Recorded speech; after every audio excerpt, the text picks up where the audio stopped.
কথা কোন ঠিক কিনা? এ যুবকে, এই নেশা না করে যদি এই টাকাটা জমাও, এই টাকা দিয়ে বউকে যদি অন্তত 12 মাসে 12টা 3 পিস কিনে দিতে পারো, অন্তত জীবনে 12টা বাসরাত পাইবা। কথা কয় না, কথা কয় না। বউয়ের মন খুশি করার দরকার আছে না? না যুবক, খাওয়া দাওয়া বাদ দিয়ে ইয়াবা ফেন্সিডিল গাঁজা মদ খাইয়া গাছক ধাক্কা মেরে কয় ভাইজান সাইদ দেন। বউ যদি দরজা খোলে, অমুকের বাপ তুমি ঢোলকা, কয় মা তুই বুঝবো না, আজ একটু বেশি পরিমাণে মাল খাসি। এরকম নেশাখোর আছে না নাই? ঘরের দরজা বন্ধ করে সন্ধ্যেবেলায় জিকির করে ইয়াবা ইয়াবা ইয়াবা ইয়াবা। মা বাবা চিন্তা করে, বাবা এটা কিসের ট্যাবলেট? জ্বর সর্দি গলা ব্যথা কাশ। কয় বোঝার দরকার নাই, টাকা দে নইলে তোর মাথা ফাটাবো। পিতা মাতা চিন্তা করে একমাত্র সন্তান, ও যদি মারা যায় তো জীবনে আছে কি? তখন রাগ করে টাকা দেয়, ওই টাকা দিয়ে নেশার ট্যাবলেট কিনে খায়। এরকম নেশাখোর আছে না নাই? এই যুবক, তোদের পায়ে হাতে অনুরোধ করে বলে যায়, মাদক সেবন করা যাবে না। যারা নেশাখোর মানুষ, এই যারা মাদক সেবন করে, এরা ভালো স্বামী হতে পারবে না, এরা ভালো বাবা হতে পারবে না, এরা সমাজের আদর্শ মানুষ হতে পারবে না। যারা নেশা করে, মদ ইয়াবা ফেন্সিডিল পান করে, এই নেশাখোর মানুষকে মানুষ আর মানুষ মনে করে না, সবাই বলে টোকায় টোকায়। কথা কোন ঠিক কিনা? এ যুবকে, এই নেশা না করে যদি এই টাকাটা জমাও, এই টাকা দিয়ে বউকে যদি অন্তত 12 মাসে 12টা 3 পিস কিনে দিতে পারো, অন্তত জীবনে 12টা বাসরাত পাইবা। কথা কয় না, কথা কয় না। বউয়ের মন খুশি করার দরকার আছে না? না যুবক, 2টা থেকে ফজর পর্যন্ত আপনার বউকে আপনাকে চুমা খাবে, এ কথা কয় না। যখন টের পাবি কুদ্দুসের বাপ আর নাই, তখন কি বলবি? চিৎকার মারবে, কে কোথায় আসো, আসো আসো।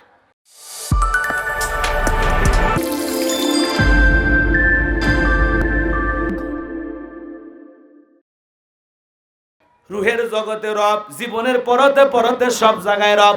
কবরে ঢোকা মাত্র আপনাকে আমাকে প্রশ্ন করা হবে, মার রব্বুকা, তোমার রবকে। যার রবের গোলামি করেছে, এক আল্লাহর ইবাদত করেছে, কোরআন সুন্নাহ মোতাবেক জীবনটা পরিচালনা করেছে, আল্লাহর ইবাদতে যারা জীবনটা কাটায় গেছে, আল্লাহর গোলামি করেছে, যারা আজান দিলে মসজিদে গিয়ে 5 ওয়াক্ত সালাত আদায় করেছে, যারা আল্লাহর বিধান মোতাবেক চলেছে, আল্লাহকে রাজি খুশি করার জন্য দুনিয়াতে সালাত আদায় করেছে, ইবাদত করেছে, বন্দেগী করেছে, সে আল্লাহর খাঁটি ইমানদার মুত্তাকি বান্দা। যারা ঈমান নিয়ে খাঁটি আমল করে নেককার বান্দা হয়ে কবরে যাবে, তাদেরকে প্রশ্ন করা হবে, মার রব্বুকা, তোমার রবকে। ওই নেককার মুত্তাকি খাঁটি ইমানদার বান্দা জবাব দিয়ে বলবে, রব্বি আল্লাহ, রব্বি আল্লাহ, আমার রব আমার আল্লাহ। কিন্তু যারা বেঈমান নাফরমান, যারা আল্লাহর বিধান মোতাবেক চলে নাই, আল্লাহর অবাধ্য গোলাম ছিল, যারা মনে করেছিল খাও দাও ফুর্তি করো, দুনিয়াটা মস্ত বড়, যারা রং তামাশায় মেতেছিল, শয়তানের ওয়াসওয়াসায় পড়ে যারা ভুল পথে পরিচালিত হয়েছে, যারা মিসগাইড হয়েছে, ভুল ইনফরমেশন পেয়ে ভুল পথে পরিচালিত হয়েছে, যারা দুনিয়ার টাকা পয়সা ক্ষমতার বাহাদুরিতে মেতেছিল, এরা কিন্তু জবাব দিতে পারবে না। গুনাহ নিয়ে আল্লাহর অবাধ্য বান্দা হয়ে কবরে যাবে যারা, প্রশ্নের উত্তর দিতে পারবে না তারা। কথা বলেন না কেন? কবরের কথা শুনে ভয় লাগে না? ভয় লাগে না? যেতে হবে। কথা বলেন, যেতে হবে। এখনই যদি মারা যায়, কি বউ কি বলবে? রাত 2টার দিকে স্বামী মারা গেছে, 30-40 বছর স্বামীর সংসার করলাম, 4-5টা বাচ্চার মা হইলাম, আমার স্বামী রাত 2টার দিকে মারা গেছে, কাউকে জানানোর দরকার নাই। সকালবেলা মানুষকে বলবো স্বামী মারা গেছে, 2টা থেকে ফজর পর্যন্ত আপনার বউকে আপনাকে চুমা খাবে, এ কথা কয় না। যখন টের পাবি কুদ্দুসের বাপ আর নাই, তখন কি বলবি? চিৎকার মারবে, কে কোথায় আসো, আসো আসো। কি হয়েছে? কয় অমুকের বাপ মারা গেছে। তাড়াতাড়ি ঘর থেকে বাই করো, 2-1 ঘন্টা বেশি থাকলে এই ঘরে আর মানুষ ঘুমাতে পারবে না। কথা কয় না? যতই ভালোবাসা থাক, নিঃশ্বাসটা বন্ধ হয়ে গেলে আপন মানুষেরা পর হয়ে যাবে। কথা বলেন ঠিক কিনা? এ বাজান সবাইকে যেতে হবে। ওই কবর বড় কঠিন জায়গা, কবর কিন্তু জায়গা ভালো নয়, কথা বলেন ঠিক কিনা? 6 দিন পরে নখ খসে যাবে, 9 দিন পরে চুল, কবর গাগের সামান নিতে কইরো না কেউ ভুল। 6 দিন পরে নখ খসে যাবে, 9 দিন পরে চুল, কবর গাগের সামান নিতে কইরো না কেউ ভুল। কবর জায়গা ভালো নয়, কবর জায়গা ভালো নয়, বলেন বলেন, কবর জায়গা ভালো নয়, কবর জায়গা ভালো নয়। আমল দিয়ে কবর গৃহ সাজিয়ে নিতে হয়, কবর জায়গা ভালো নয়, কবর জায়গা ভালো নয়। আমল দিয়ে কবর গৃহ সাজিয়ে নিতে হয়। 17 দিনে পেট পেটেছে যে পোকার খাদ্য হবে, 7 দিন পরে গোস্ত গাবে না, কঙ্কাল পরে রবে। 17 দিনে পেট পেটেছে যে পোকার খাদ্য হবে, 7 দিন পরে গোস্ত গাবে না, কঙ্কাল পরে রবে। 90 দিনে হাড়গুলি সব, 90 দিনে হাড়গুলি সব আলাদা হয়ে রয়। কবর জায়গা ভালো নয়, কবর জায়গা ভালো নয়। আমল দিয়ে কবর গৃহ সাজিয়ে নিতে হয়। দেখে রেছে অহম বড়, লোভ লালসার পাহাড়, নফস হিংসায় চলে, নফস হলো নফসের কালো আহার, কথা বলে ঠিক কিনা? দেখে রেছে অহম বড়, লোভ লালসার পাহাড়, হিংসাই চলে, বিবেক হলো নফসের কালো আহার। হামান কারণ সবারই এই, হামান কারণ সবারই এই পরিণতি পরিচয়। কবর জায়গা ভালো নয়, কবর জায়গা ভালো নয়। আমল দিয়ে কবর গৃহ সাজিয়ে নিতে হয়।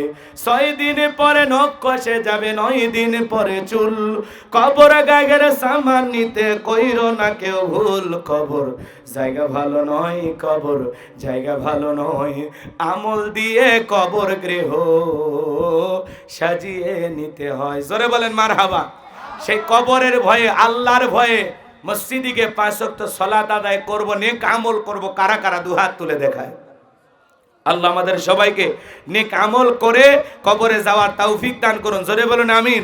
আল্লাহ আমাদের কবরের সলজবকে সহজ করে দেন। জোরে বলেন আমিন। আমরা যেন উত্তর দিতে পারি, আল্লাহ তৌফিক দান করেন। জোরে বলেন আমিন। হাত নামান ভাইরা আমার, লম্বা হবে, লম্বা করব না, সংক্ষিপ্ত করে বলে দিয়ে যায়। তাহলে কবরে 1 নাম্বার প্রশ্ন, মার রব্বুকা, তোমার রবকে। উত্তর দিতে পারবে তারা, নেক আমল করে কবরে যাবে যারা, কথা বলে ঠিক কিনা? উত্তর দিতে পারবে তারা, বদ আমল করে কবরে যাবে যারা। তাহলে কবরের 1 নাম্বার প্রশ্ন, মার রব্বুকা, তোমার রবকে। তাহলে সেই রবের গোলামি করে, সেই রবের দাসত্ব করে কবরে যাওয়ার দরকার আছে না নাই? চাকরি করলে তো বেতন বোনাস পাওয়া যায়, চাকরি করলে তো বসের নাম জানা যায়, কিন্তু চাকরি না করলে বেতন বোনাস পাওয়া যায়? কথা বলেন না কেন? এই দুনিয়াতে আল্লাহর গোলামি করে যদি কবরে যাইতে পারি, বেতন হিসাবে আল্লাহ দেবেন জান্নাত। বলুন সুবহানাল্লাহ। তাহলে কবরের 1 নাম্বার প্রশ্ন, মার রব্বুকা, তোমার রবকে। সেই রবের ইবাদত করব তো ইনশাআল্লাহ। আল্লাহ আমার রব, এই রবই আমার সব, কথা বলেন ঠিক কিনা? তাহলে আল্লাহ দেখে বলেন, ইন্নাল্লাযীনা ক্বালু রাব্বুনাল্লাহ, নিশ্চয়ই যারা বলে আমি তাদের রব। তাহলে বলেন তো আমাদের রব কে? এইবার চলেন এদিক খেয়াল করেন। পৃথিবীর জমিনে আল্লাহ যখন কিছু মানুষকে পাওয়ার রাজত্ব ক্ষমতা দেয়, দেখবেন 1 শ্রেণীর মানুষ দাম্ভিকতা অহংকার করে। এই দুনিয়ার জমিনে একজন জালেম বসে, জালেম বলেছিল, আনা রব্বুকুমুল আলা, আমি বড় প্রভু, আমি বড় খোদা। জোরে কোন নাউজুবিল্লাহ। এই জালেমের নাম ছিল কাবুস। জোরে বলেন কি নাম? কাবুস। এ ছিল একটা ভবঘুরে যুবক। ভবঘুরে যুবক মানে বোঝেন না? যাদের এলাকায় কোনো কাজকর্ম নাই, বুঝতে পারছেন? খাওয়া দাওয়া বাদ দিয়ে ইয়াবা, ফেন্সিডিল, গাঁজা, মদ খাইয়া গাছক ধাক্কা মেরে কয় ভাইজান সাইদ দেন। বউ যদি দরজা খোলে, অমুকের বাপ তুমি ঢোলকা, কয় মা তুই বুঝবো না, আজ একটু বেশি পরিমাণে মাল খাসি। এরকম নেশা করে আছে না নাই? ঘরের দরজা বন্ধ করে সন্ধ্যেবেলায় জিকির করে, ইয়াবা ইয়াবা ইয়াবা ইয়াবা। মা বাবা চিন্তা করে, বাবা এটা কিসের ট্যাবলেট? জ্বর, সর্দি, গলা ব্যথা, কাশ। কয় বোঝার দরকার নাই, টাকা দে, নইলে তোর মাথা ভাড়াবো। পিতা মাতা চিন্তা করে, একমাত্র সন্তান, ও যদি মারা যায় তো জীবনে আছে কি? তখন রাগ করে টাকা দেয়, ওই টাকা দিয়ে নেশার ট্যাবলেট কিনে খায়। এরকম নেশাখোর আছে না নাই? এ যুবক তোদের পায়ে হাতে অনুরোধ করে বলে যায় মাদক সেবন করা যাবে না। যারা নেশাখোর মানুষ, এই যারা মাদক সেবন করে এরা ভালো স্বামী হতে পারবে না, এরা ভালো বাবা হতে পারবে না, এরা সমাজের আদর্শ মানুষ হতে পারবে না। যারা নেশা করে, মদ ইয়াবা ফেন্সিডিল পান করে, এই নেশাখোর মানুষকে মানুষ আর মানুষ মনে করে না, সবাই বলে টোকায় টোকায়। কথা কোন ঠিক কি না? এ যুবকে, এই নেশা না করে যদি এই টাকাটা জমাও, এই টাকাতে বউকে যদি অন্তত 12 মাসে 12টা 3 পিস কিনে দিতে পারো, অন্তত জীবনে 12টা বাসরাত পাইবা। কথা কয় না, কথা কয় না। বউয়ের মন খুশি করার দরকার আছে না? না যুবক, নেশা দ্রব্য পান করা যাবে না। মাদককে না বলুন, মাদককে না বলুন। মাদক সেবন করা যাবে না। নেশা দ্রব্য পান করা হারাম, হারাম। কথা বলেন ঠিক কি না? যুবককে আল্লাহ হেদায়েত দান করুক, জোরে বলুন আমিন। শোনেন, এই এদিক খেয়াল করেন। এর নাম ছিল কাবুস, কিপ্তিদের তরফ থেকে নাম ছিল রামসিস, আর মিশরের বাদশাহ হওয়ার পর উপাধি নাম হলো ফেরাউন।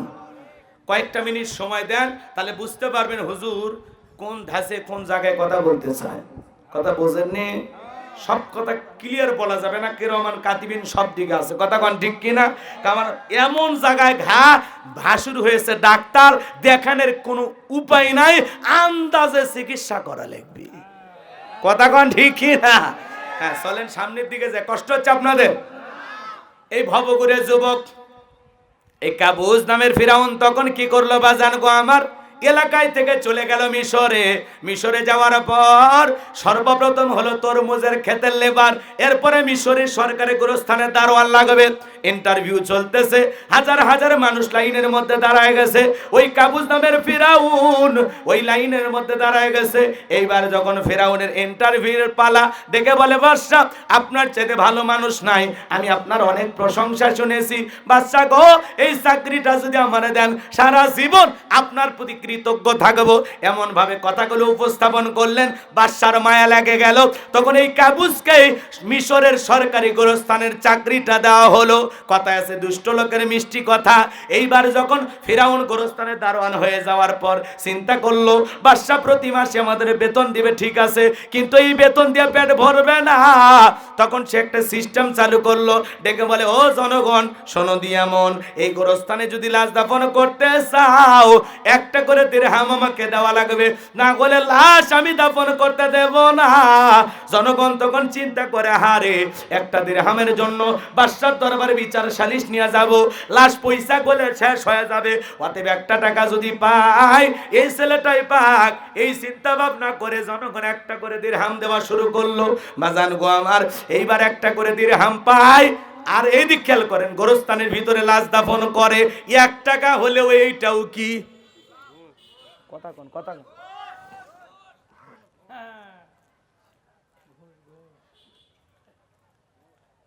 তবে বাংলাদেশে কিন্তু এই জিনিসটা নাই। আছে আছে। শোনো, এই দেশটার গল্প করি, দেশটা মনে হয় স্বপ্নপুরী, শুধু কর ঘুষ কর মদ কর জুয়া কর, এটাই আছে ভুরি ভুরি, হেতাই আছে ভুরি ভুরি। এ দেশে অসৎ কামাই কেউ করে না, তবে ঘুষের টাকা পেলে কেউ তো সারে না।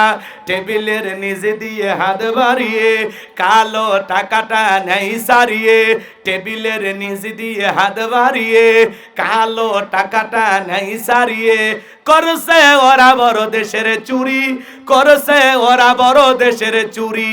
শোনো, এই দেশটার গল্প করি। একটা ছেলের চাকরির জন্য 10 লাখ 15 লাখ টাকা ঘুষ ওপরওয়ালাকে দেওয়া লাগে। ওপরওয়ালা বলতে কি ফেরেশতা সে নিয়ে যায়? এদেশের চেয়ার টেবিল পর্যন্ত ঘুষ খায়। কথা কোন মেধা দেখার চাকরি আছে নাই নাই, মামুজার চাকরি তার। কথা কোন ঠিক কিনা? লম্বা হবে, লম্বা করব না, সংক্ষিপ্ত করে একটু বুঝা দেওয়ার চেষ্টা করতেছি। আমার একটা টার্গেট আছে, জায়গা মতো যাওয়া লাগবে। কথা বলেন ঠিক কিনা? লিল্লাহে তাকবীর। একটু মনোযোগ দিয়ে শোনেন বাজান গো আমার, ও বগুড়ার মুসলমান, যে কথা বলতে চাচ্ছিলাম, এইবার জনগণ একটা করে দিরহাম দেওয়া শুরু করলো। আমার আল্লাহ রাব্বুল আলামিন তখন ওই জামানার মানুষের উপরে একটা মহামারী পাঠায়া দিলেন, যেই মহামারীর নাম হলো ডায়রিয়া, কলেরা। ওই মহামারীতে হাজার হাজার মানুষ মারা যায় আর গোরস্থানের ভিতরে লাশ দাফন করে। আমাদের জামানায় আল্লাহ একটা মহামারী দিয়েছিল, নাম হলো ধরো না সইও না, নাম হলো করোনা। কথা কয় না? করোনা রোগে আক্রান্ত হয়ে বাবা মারা গেছে, ছেলে বাবার লাশটা দেখতেও যায় নাই, বাবার কবরে এক মুঠো মাটিও দেয় নাই। বাবার সম্পত্তি ভালো লাগে, কিন্তু করোনা রোগে মারা গেলে বাবার লাশটার ভালো লাগে না। মায়ের করোনা হয়েছে, সন্তান বস্তাবন্দি করে মাকে জঙ্গলে ফেলে আসছে। ভাইয়ের করোনা হয়েছে, বোন দেখতে যায় নাই। এক ভাইয়ের করোনা আর এক ভাই দেখতে যায় নাই। কথা বলেন ঠিক কিনা? এই করোনা মহামারী বুঝা দিয়েছে দুনিয়াতে কেউ কারো আপন না। শুনছে এই গ্রামের অমুকের করোনা, ওর বাড়ির ধার দিয়ে পর্যন্ত হাঁটিও নি, রাস্তাও হাঁটিনি। কথা ঠিক কিনা? স্বামীর করোনা হয়েছে, স্ত্রী কাছে যায় নাই। খাবারের প্লেটটা নিয়ে স্বামী এক রুমে থাকে, স্ত্রী আলাদা রুমে থাকে। এইবার স্বামীর জন্য কিছু খাবার দাবার রেডি কইরা লম্বা একটা বাঁশের লাঠি নিয়া ওই খাবারের প্লেটটাতে লাগাইয়া এরকম বাঁশের ঠেলা দিয়া স্বামীর ঘরের ভিতরে খাবারের প্লেট ঢুকে দিয়েছে। কথা কন, কথা কন। এরপরে স্বামী যখন সুস্থ হয়েছে, একে বলে চলে খারাপ বাবা, তুমি তো জানো না আমি তোমারে কত ভালোবাসি। যখন অসুস্থ ছিলে তাহাজ্জুদ পড়ে দোয়া করেছে, আল্লাহ আমার হায়াত নিয়ে হলেও আমার বুলবুলির বাপক তুমি বেঁচে রাখো। এ কথা কয় না কে? স্বামী যখন সুস্থ হয়েছে ডেকে বলে, স্বামী তুমি জানো না কত ভালোবাসি। হারে আমার কলিজার সোনা। কথা কয় না কে? আমার কলিজার সোনা। নানান কথা বলে কয় আই লাভ ইউ উমুকের বাবা, এত ভালোবাসা দেখায়। স্বামী তখন ডেকে বলে, বিবি রে কত যে ভালোবাসিস আমার মনে আছে, যখন আমি করোনা রোগী ছিলাম আমাকে তুই বাঁশ দিয়া খাওয়াইছিস। কথা কন ঠিক কিনা? এই করোনা মহামারী বুঝা দিয়েছে দুনিয়াতে কেউ কারো আপন না। কথা বলেন ঠিক কিনা? নিঃশ্বাসটা বন্ধ হয়ে গেলে আপন সব মানুষ আপনার আমার জন্য পর হয়ে যাবে। চলেন বাজান, লম্বা হবে, আমি লম্বা করব না। ওই মহামারীতে হাজার হাজার মানুষ মারা যায় আর গোরস্থানে লাশ দাফন হয় আর ফিরাউনের পকেটে টাকা ওঠে। টাকা পাইতে পাইতে অল্প সময়ের মধ্যে এত টাকার মালিক হয়ে গেল, টাকা রাখার কোনো জায়গায় থাকলো না। তখন বাদশার দরবারে চলে গেছে, বাদশা আমার কাছে কিছু টাকা পয়সা হয়ে গেছে, এই এলাকায় যারা খাজনা দিতে পারে না, যারা গরিব মানুষ খাইতে পারে না, আমি গোরস্থানে দারোয়ান, তাদের খাজনা পরিশোধ করে দিতে চাই। বাদশা ডেকে বলে, বাবাই তো ভালো উদ্যোগ, তোমার মতো ছেলে ঘরে ঘরে জন্ম নেওয়া দরকার। ঠিক আছে যাও, টাকার বস্তা নিয়ে আসো, আমি রাজ্যের ভিতরে সংবাদ পৌঁছায়া দিলাম। ফিরাউনের গোরস্থানের দারোয়ান ছেলেটা তোমাদের খাজনা পরিশোধ করে দেবে। তোমাদের তাড়াতাড়ি গরিব দুঃখী খাজনাপাতি যাদের বাকি আছে বাদশার দরবারে চলে আসো। হাজার হাজার মানুষ লাইন দিয়েছে। এইবার গোরস্থান সেই ঘুষ খাওয়া টাকাগুলো দিয়া খাজনা পরিশোধ করতেছে। আমাদের গাইবান্ধা একটা কথা আছে, মাছের তেল দিয়া মাছ ভাজে, টাকা কার? জনগণের। খালি সিস্টেমে আর কৌশলে দিতেছে আর ফাউ ফাউ বাহাবা পাইতেছে। এ টাকা কি ওর বাপের? সব জনগণের টাকা বোঝে না, সিস্টেমে দেয়। আপনি মনে করলেন দিল 10 লাখ 5 লাখ, কই পাইছে ওর বাপের? বোঝেন না, বোঝেন না? কথাকে বোঝা গেল? কামাই করতে বোঝা লাগবে বাজান গো আমার। সামনের দিকে যাই গেলে বুঝতে পারবেন যে কথা বুঝাইতে যাচ্ছিলাম। খুব মনোযোগ দিয়ে কথাগুলো শুনবেন, গভীর মনোযোগ দিয়ে কথাগুলো শুনবেন। এইবার টাকা দেওয়া শুরু হয়ে গেল, খাজনাপাতি পরিশোধ করে দিল। সাধারণ জনগণ টাকা পাইলেই খুশি। কথা কার? টাকা পাইয়া খুশি হয়ে ডেকে বলে, হারে রাজ্যের বাদশা যদি এই ব্যক্তি না হইয়া গোরস্থানের ছেলেটা হইতো, না জানি আমাদের কপাল খুলে যেত। নির্বাচনের আগে একটু জনসেবামূলক কাজ করার দরকার আছে না নাই? আমার এলাকায় এক নেতা 2 গাড়ি ইট পাড়তেছে, কাঁচা রাস্তা। কাঁচা রাস্তা মানে বোঝেন না, মাটির রাস্তা। কথা বুঝছেন? এই মাটির রাস্তায় ইট পাড়ে দিচ্ছে। মানুষজন এসে বলে, বাবা ইট পাড়তেছ, ব্যাপারটা বুঝতে পারলাম না। আপনাদের ছেলে মেয়ে স্কুলে যায়, বৃষ্টি হলে কাদা পানি কি যে কষ্ট হয়। আপনারা হাটে বাজারে যান, আপনারা চলতে পারেন না। মাঝে মাঝে আপনাদের দুঃখের কথা মনে হলে আমার ঘুম আসে না।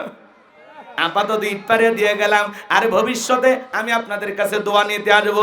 একবার যদি আমার মার্কায় সিল মেরে এলাকার নেতা বানাই দিতে পারেন, আমার 1 নাম্বার টার্গেট এই কাঁচা রাস্তা পাকা করে দেব।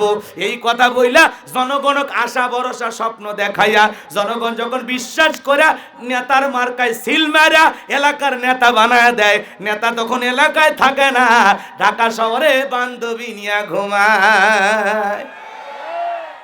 এরকম নেতা অবশ্য আমাদের বাংলাদেশে নাই। কথা কি বুঝতে পারছেন? মনে হয় মন খারাপ করবেন না বাজান গো আমার। মার্কা থাকে যে কয়দিন নেতার আনা গোনা সে কয়দিন। নির্বাচনের আগে দেখবেন মাথায় টুপি, মুখে দাড়ি, গায়ে লম্বা পাঞ্জাবি, দেখে মনে আসমান থেকে জিবরাইলের খালু নাজিল হয়েছে। কথা বলেন ঠিক কে না? আমরাও কম খারাপ না। ওই মার্কার চা বিড়ি পান সিগারেট খায় কি স্লোগান আছে না নাই? নেতা বলছে একখান ট্যাবলেট খান, ট্যাবলেট খান, ট্যাবলেট খান। সেখানে আমরা আছি সেখানে ট্যাবলেট খান গেছে কবরে, তোমরা কেন ওপরে? কথা কন ঠিক কি না? ওই চা বিড়ি পান সিগারেট খায়া আহারে সাধারণ জনগণ কি লাফায় আছে না নাই? কথা কন। কয় বল্টু ভাইয়ের চরিত্র ফুলের মতো পবিত্র, নামাজ পড়ে 1 ওয়াক্ত, গাঁজা খায় 5 ওয়াক্ত, ঘুমসুরিতে পাকা পোক্ত, শয়তানের 1 নাম্বার ভক্ত, হুজুরদের জন্য খুবই শক্ত, সুশাকাই গরিবের রক্ত। কথা বলেন ঠিক কি না? পোস্টারে লেখা থাকে গরিবের বন্ধু, ভোট দিয়ে দেখেন গরিবের কয় নাম্বার শত্রু। যখন চিৎকার মেরে বলে নেতা আলুর দাম বেড়ে গেল, তেলের দাম, চুপ চুপ। আগে দিন গেলে 30-40 টাকা ইনকাম করতে, এখন তুমি 600 টাকা 1000 টাকা ইনকাম করো। তোমার ইনকাম বেড়ে গেছে, এই জন্য জিনিসের দাম বেড়ে গেছে। জনগণ চুপ। কথা বলেন না কেন? মনে রাখবেন বাজান, বাড়ির অভিভাবক যদি শক্ত না হয়, ছেলে মেয়ে দুষ্ট হওয়া স্বাভাবিক। এজন্য সমাজের অভিভাবক যদি শক্ত হয়, সমাজের সব কিছু ওই অভিভাবকের কন্ট্রোলে থাকবে। অভিভাবক যদি নড়বড়া হয়, সব কিছুর দাম বেড়ে যাবে, নেতার কোনো কিছু করার ক্ষমতা থাকবে না। নেতা বলে 36 টাকা আলু, দোকানে যায় যদি বলা হয় 36 টাকা দিতে বলছে, কয় বিঘা আলু লাগাছে ওরা? কথা কয় না কে? কয় যে নেতা বলতেছে আলু 36 টাকা, ও কয় বিঘা লাগাইছে? তাহলে এই জনগণ নেতার কথা মানে? এইভাবে হবে না, বলা লাগবে 36 টাকার 1 টাকা যেই দোকানদার আলু বেশি বিক্রি করবে, 20 লাখ টাকা জরিমানা, 3 বছরের জেল। ওই দোকানদার 1 টাকা বেশি নেওয়ার সাহস পাবে না। চিনি সেই যে সেঞ্চুরি পার করছে আর নিচে নামে না। কি হয়েছে চিনির? এত সুগার মিল বাংলাদেশে, কোটি কোটি টাকা বাজেট হয়, চিনির দাম কমে না কেন? কথা কয় না। ভারতে এখনো চিনি 50-55 টাকা। অন্য দেশে কোনো জিনিস যদি 1 টাকা 2 টাকা বাড়ে কৈফিয়ত দেওয়া লাগে, আর 1 রাতে 40 টাকা তেল বাড়ে, আর কমানোর সময় 5 টাকা। এ দুঃখ রাখবো কোথায়? এখন উচিত কথা যদি কই, পিঠের ওপর দিয়া যাবি মই। এ আনন্দে কিছু লোক কিনা খাবে বগুড়ার স্পেশাল দই। সত্য কথা বলতে হলে যেতে হবে কারাগারে, এমন আতঙ্ক আজ বাংলার ঘরে ঘরে। তবুও সত্য বলতে চাই, দুনিয়ার নেতাদের করি না ভয়, আমি ইসলামের দুশ্মনদের করি না ভয়। হক কথা বলা লাগবে। বোবা শয়তান হয় লাভ আছে? প্রতিবাদ করা লাগবে। কথা বলেন ঠিক কি না? সব জিনিসের দাম বেড়ে গেছে।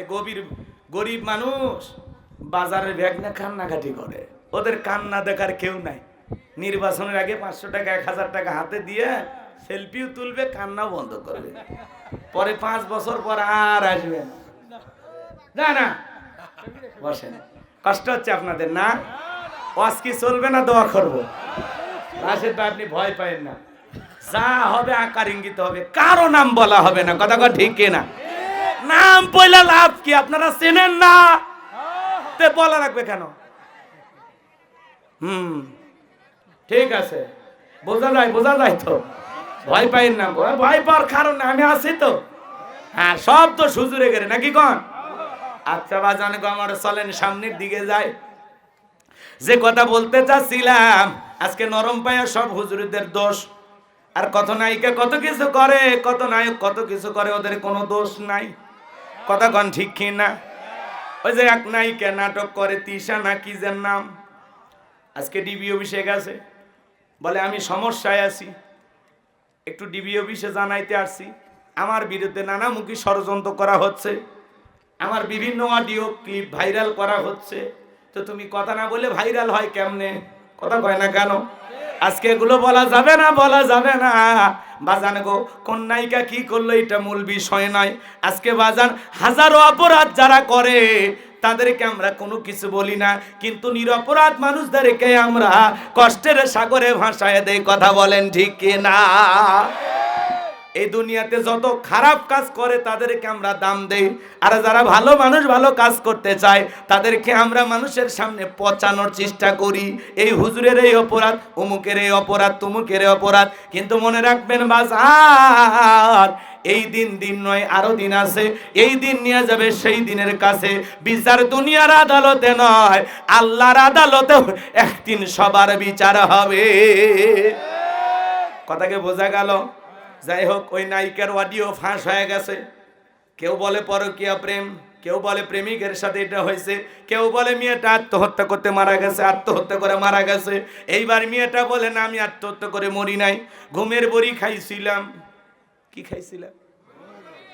আমার জ্ঞান ছিল না, হাসপাতালে নিয়ে গেছে, আর গুজব ছড়াইছে আমি নাকি আত্মহত্যা করছি। আমি খুব শক্তিশালী একটা মেয়ে, আমি আত্মহত্যা করব না। ভালো, আত্মহত্যা না করা ভালো। তোমার মতো সুন্দরী বেঁচে থাক। কথা কয় না কে? রাগ করতেছেন মনে হয়? বেঁচে থাকো, তবে আল্লাহ যদি হেদায়েত দান করে নামাজ কালাম পড়ে ভালো হয়ে যাও। নাটক সিনেমা এগুলো কইরা নিজেরকে সত্যবাদী দাবি করে কোনো লাভ হবে না। কথা কন ঠিক কি না? আল্লাহ একটু রূপ সুন্দর দিয়েছে, ওইটা এখন নাটক সিনেমা করে নিজেকে জাহান্নামে নিয়ে যাচ্ছে। কথা বলে ঠিক কি না? আল্লাহ সুন্দর চেহারা দিয়েছে, একটা ভালো স্বামী দিকে বিয়ে করো, সংসার করো। কথা কয় না কে? তা না করে নাটক করে। 8-10টা ছেলের সাথে এখন প্রেম করছে না কি করছে আল্লাহ ভালো জানে। এগুলো আবার বলাও যাবে না, বললে আবার ঝামেলা। কথা কন ঠিক কিনা? কারণ নায়কেরও বইয়ের অভাব নাই, নায়িকারও স্বামীর অভাব নাই, সবাই সুন্দর। কথাকে বোঝেন না? বেশি সুন্দর থেকে বান্দরও বেশি। কথা কয় না কে? রাগ করতেছেন আপনারা? লিল্লাহি তাকবীর। সৌন্দর্যের অহংকার করবেন না। হাজারো সুন্দরী মরার আগে চামড়া ঝরে গেছে, চেহারার দিক তাকায় বোঝাই যায়নি এটা কি সেই মেয়ে। কথা কয় না কে? চলেন, আল্লাহ হেদায়েত দান করুক। জোরে বলেন আমিন। কি বলছিলাম ভুলে গেছি মনে হয়। কি বাজান গো আমার, লম্বা হবে, লম্বা করব না। এদের ওদের সেনা বড় দায়। কথা কন ঠিক না?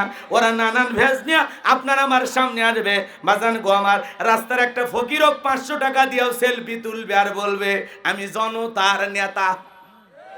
কথা কন ঠিক না? রাস্তার একটা ভিক্ষুক মহিলাকে বুকের সাথে জড়ায় নিয়ে বলে আপনার চেহারার মাঝে আমি আমার মাকে খুঁজে পাই। কি অভিনয় করে জনগণের আবেগ নিয়ে খেলা করে, এরকম অবশ্য বাংলাদেশে কেউ করে না। এজন্য বাজান ওদের চিনে রাখতে হবে, আর যাত্রার পিছনে লাফালাফি করা যাবে না। মনে রাখবেন, দেশের জনগণ ঠিক, পুরো দেশ ঠিক। আপনি 1 নাম্বার, দেশের নেতাও হবে 1 নাম্বার। কথা কন ঠিক কিনা? কিন্তু আগে জনগণকে ভালো মানুষ হওয়া লাগবে, আল্লাহওয়ালা হওয়া লাগবে, নেককার নামাজি, আল্লাহর প্রিয় গোলাম হওয়া লাগবে। তাহলে আল্লাহর কাছে যা চাইবেন আল্লাহ তাই দেবে। কথা বলেন ঠিক কিনা? কিন্তু আমাদের অবস্থা হয়ে গেছে এমন, তেঁতুল গাছের নিচে এক পাগল হাত তুলে বলে আল্লাহ রাজশাহীর ফজলি আম দে, রংপুরের হাড়ি ভাঙ্গা দে, লম্বা লম্বা আমরুফালি দে। আল্লাহ ডেকে বলে পাগল রে, চোখটা খুলে দেখ কোন গাছের নিচে দোয়া ধরেছিস। তেঁতুল গাছের নিচে দাঁড়ায়া আম চাইলে যেমন হবে না। নির্বাচনের আগে নেতার কাছে 500,000 টাকা খাইয়া ভোট বিক্রি কইরা আল্লাহর কাছে উমরের মতো নেতা চাইলে নেতা পাওয়া যাবে না। আপনি যখন হাত তুলে বলেন আল্লাহ এদেশের নেতাদেরকে উমরের মতো আদর্শবান বানায়া দাও, আল্লাহ তখন ডেকে বলে হে বান্দা, উমরের দেশে থাকার মতো জনগণ কি হতে পেরেছিস? কথা বলে রাগ করতেছেন নাকি? এজন্য নেতা এক নাম্বার যদি বানাইতে চান তাহলে আপনাকেও এক নাম্বার হওয়া লাগবে। যেমন জনগণ তেমন নেতা হবে, কথা বলেন ঠিক কিনা? আপনি তাহাজ্জুদ পড়নেওয়ালা বান্দা হলে আপনার নেতাও তাহাজ্জুদ পড়নেওয়ালা বান্দা হবে। এজন্য আমরা মনে রাখতে হবে একটা কথা, গাছের গোড়া ঠিক মাথা ঠিক। আমরাই পারি এই সমাজের কল্যাণে, মানুষের কল্যাণে, দেশের কল্যাণে ইসলামকে যদি প্রতিষ্ঠিত করতে পারি তাহলে ইসলামের সুশীতল ছায়াতলে সবাই আশ্রয় গ্রহণ করবে। আল্লাহর জমিনে আল্লাহর দ্বীনকে যদি প্রতিষ্ঠিত করতে পারি, কোরআনের সমাজ কায়েম করতে পারি, এ সমাজে চুরি দুর্নীতি ডাকাতি খুন রাহাজানি টেন্ডারবাজি সাদা ধর্ষণ কোনো কিছু থাকবে না। এই সমাজটা একটা মিনি জান্নাতে পরিণত হবে যখন আল্লাহর কোরআন পার্লামেন্টে কায়েম হবে। লম্বা হবে, লম্বা করব না, সংক্ষিপ্ত করে বলে দিয়ে যায়। এইবার খাজনা পরিশোধ করে দিয়ে দিল, জনগণের বাহবা পাইল। ওই দেশের মন্ত্রী ছিল, মারা গেল, নির্বাচন শুরু হয়ে গেল। আগে তো জনগণের মন কাইরা নিয়েছে, এইবার সবাই এক চান্সে ভোট দিয়া সেই গোরস্থানের দারোয়ান কাবুস নামের ফেরাউনকে মিশরের মন্ত্রী বানায় দিল। এইবার মিশরের মন্ত্রী হয়ে যাওয়ার পর আল্লাহর খেলা বোঝা বড় দায়। ওই দেশের যিনি বাদশা ছিল, বার্ধক্য জনিত কারণে বাদশা মারা গেল। বাজান গো, আবার এইবার ফিরাউন সমস্ত জনগণ আর নেতাদেরকে ডেকে বলে, শোনো, রাজ্যের বাদশা মারা গেছে, বাদশাহের সিংহাসনটা খালি আছে, এইবার তোমরা বলো তোমাদের মিশরের বাদশা হবে কে? সমস্ত জনগণ ডেকে বলে, আপনার চরিত্র আগেই জানা হয়ে গেছে, আপনার চাইতে ভালো মানুষ নাই, আপনি আমাদের যদি বাদশা হয়ে যান আমাদের তাতে কোনো আপত্তি নাই। জনগণের সমর্থন পাইয়া নেতারাও সমর্থন দিয়া বলল, হ্যাঁ আপনি মিশরের বাদশা হয়ে যান, আমাদের কারো কোনো আপত্তি নাই। এইবার জনগণ আর নেতাদের সমর্থন পাইয়া ওই গোরস্থানের কাবুজ হয়ে গেল মিশরের বাদশা। মিশরের বাদশাহীর সিংহাসনে বসার পর এইবার নেতার চোখে কোনো ঘুম নাই। কি নাই? আরো জোরে। নেতার চোখে কোনো ঘুম নাই, আজে বাজে স্বপ্ন দেখে লাফালাফায় ওঠে, আজে বাজে স্বপ্ন দেখে লাফায় ওঠে। 2-3 রাত নেতা যখন ঘুমাইতে পারে না বাজান গো, ওই দরবারে জ্যোতিষী ছিল 400 জ্যোতিষীর লিডারের নাম হলো দবিরা, বয়স হলো 320 বছর। দবিরাকে ডেকে বলে, দবিরা রে, ভাগ্য গবেষণা করে দেখ, আমার পথের কেন জানি সমস্যা হয়ে যাচ্ছে, রাতের বেলা আমি ঘুমাইতে পারি না, আজে বাজে স্বপ্ন দেখে লাফালাফায় উঠি, কি হয়েছে আমার, আমি নিজের সমস্যা বুঝতে পারতেছি না। এইবার দবিরা বলে, নেতা টেনশন নেবার কোনো কারণ নাই, আমি বিষয়টা দেখতেছি। এইবার দবিরা জ্যোতিষী মানুষ, ভাগ্য গবেষণা করে বলে, নেতা যদি আপনি ছিলেন তরমুজের ক্ষেতের লেবার, সেখান থেকে গোরস্থানে দারোয়ান, এরপরে মিশরের মন্ত্রী, বর্তমান আপনি রানিং বাদশা, আঙ্গুল ফুলা কলার গাছ, কিন্তু আপনার ভবিষ্যৎ জীবন বড় অন্ধকার।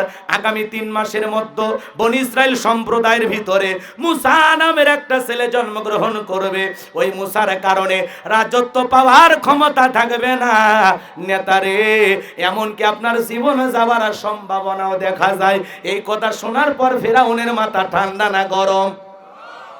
গরম মানে, যদি দবিরা বলতো মুসা দেবে খানকা বানাবে, বৈশে বৈশে জিকির করবে, তাহলে মাথা গরম হইতো না। ফেরাউন চাইলে নিজের খরচে 2-4টা খানকা বানায়া দিত, কথা বলেন ঠিক কিনা? আজকেও যারা খানকায় বসে জিকির করে লাফালাফি করে দেখেন না, কই পানির ভিতরে জ্বললে বাতি ঝড় বাতাসেও নেবে না, ল্যাংটা বাবার মুড়িদ হইলে নামাজ রোজা লাগে না। আছে না নাই? এই দুনিয়াতে এমন কোন নবী রাসূল নাই যে নবী রাসূল সালাত আদায় করে নাই। আর পৃথিবীতে এখন ভণ্ডের আবির্ভাব হয়ে গেছে, ওদের নাকি নামাজ লাগবে না। যে পীর বলে নামাজ পড়া লাগবে না, ওইটা পীর না, টাটকা শয়তান। ভাই সিজদার মধ্যে একটা সিজদা দিবি, জান্নাত পার হয়ে জাহান্নামের গর্তে পড়বি, এরকম ভণ্ড আছে না নাই? গাঁজা খায়া মুজদারি লাল বানাইছে, টর্চ লাইট মেরে মুখ কোথাও খুঁজে পাওয়া যায় না, বগলে চুল দিয়ে বেরিবার হয়েছে। সুন্দরবনে অবস্থা হলে বান্দরবনের কি অবস্থা? আজকে মাজারগুলো হয়ে গেছে গাঁজা খাওয়ার নিরাপদ জায়গা। বাপরে বাপ, আমাদের গাইবান্ধার একটা জায়গায় ওরস শরীফে দাওয়াত পাইছিলাম, আজ থেকে সেই 11 সালের ঘটনা। বাজান গো, ওই ওরস শরীফের মাহফিলে যায় দেখি এমন কায়দায় গাঁজাগুলো খাইতেছে, আর চতুর্দিক দিয়ে গাঁজার আসর বসে গেছে, এমন কায়দায় গাঁজার কলকি তে টান মারে ধোঁয়া ছেড়ে দিচ্ছে। বাইরে থেকে প্রশাসনের লোকেরা দেখে মনে করতেছে ওরসের রান্না চলছে। কথা বোঝেন নাই? ওই গাজার কলকিতে টান মারতেছে আর ডুকি তবলা বাজায় গান গায়, আমি পাপী গুনাহগার বান্দা জহির, আমি পাপী গুনাহগার বান্দা জহির, কেমনে হব রে পার?